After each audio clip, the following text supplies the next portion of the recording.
left out at the tower that cast out. That don't change the fact that you don't know any strangers. You don't know any strangers.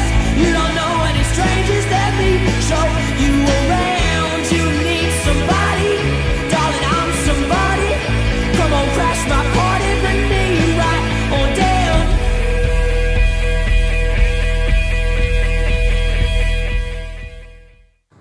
Welcome back to Kickin' It, Bears. Hope you had a great winter break. Today we will take a look at the top 3 plays of the week, Norwester, and how to pronounce the popular Korean chain restaurant. Our lead stories this morning could have the biggest impact on your health today. First, a major weather shift is happening as we speak. It's currently 50 degrees and dropping. Dublin schools announced an early dismissal today due to the weather, and according to a Jones Middle School Ski Club Facebook post, a district decision will be made by 11:45 a.m. this morning about district activities this afternoon. Freezing rain is forecasted for 2 p.m. and a winter mix at 4 p.m. Students, be careful on the roads this afternoon and tonight. The storm is expected to bring 2 to 8 inches to central Ohio. Mr. Theotto joins us live in the studio this morning with an update. Good morning, staff and students. Due to the inclement weather this afternoon, we will be releasing early today at 1:20 p.m. We will have an adjusted schedule once fifth period is over, so you can see all of your classes. So please check Schoology for that schedule. We'll also adjust bells to reflect that. All evening activities are canceled. That includes sports, clubs, any type of meetings. Staff will be dismissed very shortly after students, and we hope that everyone will drive safely. Please be careful and have a great weekend, Bears. The flu season has taken the nation by storm. In fact, 257 Ohioans have been hospitalized for the flu, which is above the 5-year average. We'll have more on this story next week. Over break, I visited family in Southern California and observed a small sample of the devastation caused by recent wildfires. Along with the fires, Southern California suffered traumatic mudslides and flooding on Tuesday. Montecito, which is where many celebrities such as Ellen DeGeneres and Oprah Winfrey live. Rescue workers are entering their 4th day hoping to find miracles. The mudslide killed at least 17 people, and at least 40 people are still missing. Senior Bryce Martin shares his personal connection to these natural disasters and how it has affected his family. My mom went and visited our beach house in Carpinteria, California a couple weeks ago, and upon arriving, there's a mandatory evacuation because of the fires surrounding the area, and there's fear that it would enter that town, but luckily it didn't, and it didn't affect our home, but all the surrounding areas were really badly affected, and there's a really bad air quality due to the ashes from the fire.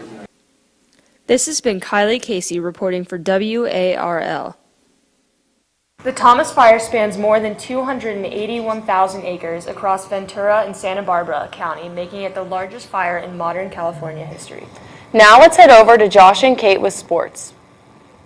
Hi, and welcome back to another segment of sports. Despite their loss last night against Hilliard-Davidson, the Golden Grapplers raised more than $500 in their Wrestling for a Cure match. The girls basketball team beat Olentangy 61-43 on Tuesday. They are 11-3 for the season, putting them in a great position to compete for another OCC title. Oh, breaking news, just in. Every athletic event scheduled for tonight is canceled. The boys basketball team was scheduled to play Dublin Kaufman tonight. However, due to weather conditions, all 3 basketball games have been postponed. This will be a showdown between 2 of the top 10 teams in the state. UA is currently ranked number 1 and Kaufman ranked at 7. If you bought a pre-sale ticket, it will be valid for the rescheduled game. The date has not yet been determined. Additionally, the swimming and diving meet has also been canceled tonight. They were scheduled to compete against Hilliard-Davidson. Also, the hockey Bears were supposed to travel up to Sylvania today for the Mark Rasmus Memorial Tournament, but canceled their trip because of the bad weather. And now something that's not canceled, the return of everyone's favorite UA Top 3. UA Sports. It's in the game. On Tuesday, our gymnastics Bears scored their highest team score yet and placed 2nd out of 5 teams. They will compete again on Saturday in the McGee Invitational. Shout out to Rachel Feinberg. All your flips are making me dizzy. Senior Max Hamlin has a big hit against the Toledo St. Francis de Sales player. I'm starting to realize why they call him the Bone Man. Although the hockey team lost this game, they are ranked number 6 out of 10 strong teams in their division. Captain Casey Jones hits a buzzer beater at the end of regulation to send our Bears to overtime against Afrocentric. Although he's known for taking more charges than most teams, Will, always in the right place at the right time grab-a-vac, nails a two-pointer to win the game in double overtime, keeping the team undefeated. UA Sports. It's in the game. This has been Kate Gomez and Josh Cole reporting for WARL. All of our phenomenal athletes are truly inspiring to watch. I agree. This week, senior Emma Van Arsdale committed to play volleyball at Bloomsburg University of Pennsylvania. And last week, the Upper Arlington Athletic Hall of Fame inducted its second class. Radonna Miller, Rick Slegger, Peggy Odita, Marv Moorhead, Linda McCandlish-Philpott, Rex Holman, Jack Raff, and Dale Hartney were all honored. And now we'll shoot over to Zenobia and Lujane at Lifestyle. UAHS junior Joanna Nielsen drew an editorial cartoon that was selected in November as one of 7 student winners for the 3rd annual New York Times The Learning Network editorial cartoon contest. Her cartoon was in response to Donald Trump's comments following the clash in Charlottesville, Virginia, between white nationalists and crowds of counter-protesters at the rally. This weekend, the Phantom of the Opera is holding its last shows. There are only 2 days left to see it before it leaves the Ohio Theater January 14th, and there are limited tickets available. John Mulaney is also visiting Columbus on January 13th on his Kid Gorgeous tour. Cameron Mitchell Restaurants is opening a food hall in the Italian Village later this year. The North Market-style setup will license pop-up restaurants that bring in 8 to 10 different entrepreneurial chefs. This week, Izzy and I talked to the yearbook staff about this year's issue and how students can get involved. Welcome to Norwester! Some of you guys may remember us from last year. Yearbook on that beat. Yearbook on that beat. Yeah, we're sorry about that. Journalism 3 Norwester is offered for all grade levels and students can join any year. The staff produces spreads starting in August and the yearbooks are passed out in May. Currently, Brianna Barrett and Callie Burton are working on the senior picture spread, sorting through emails and downloading pictures sent in by the senior class. I joined.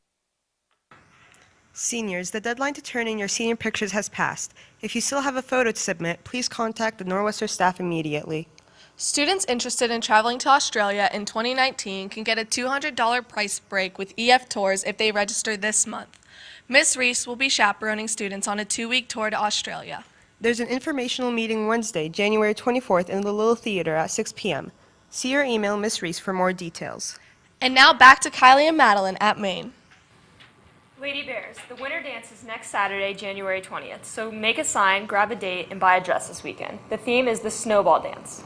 It's to be determined whether or not someone can match Mike and Eleven's magical moment at the snowball dance in Hawkins, Indiana in 1984.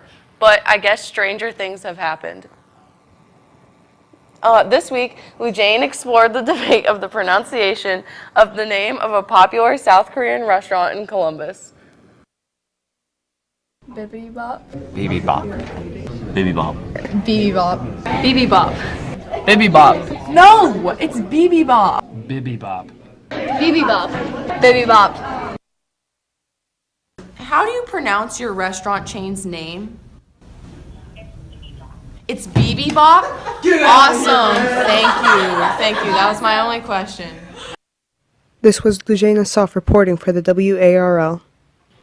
Madeline, I don't care how the name is pronounced, just as long as the food stays the same. Fair enough.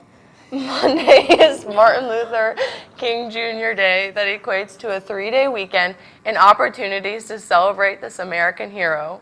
The Columbus Zoo is offering free admission on Monday from 10 a.m. to 4 p.m. Visitors will have to pay for parking. Looking ahead, UA Idea Day, UA Top 3, boys basketball, and flu season will be on the show.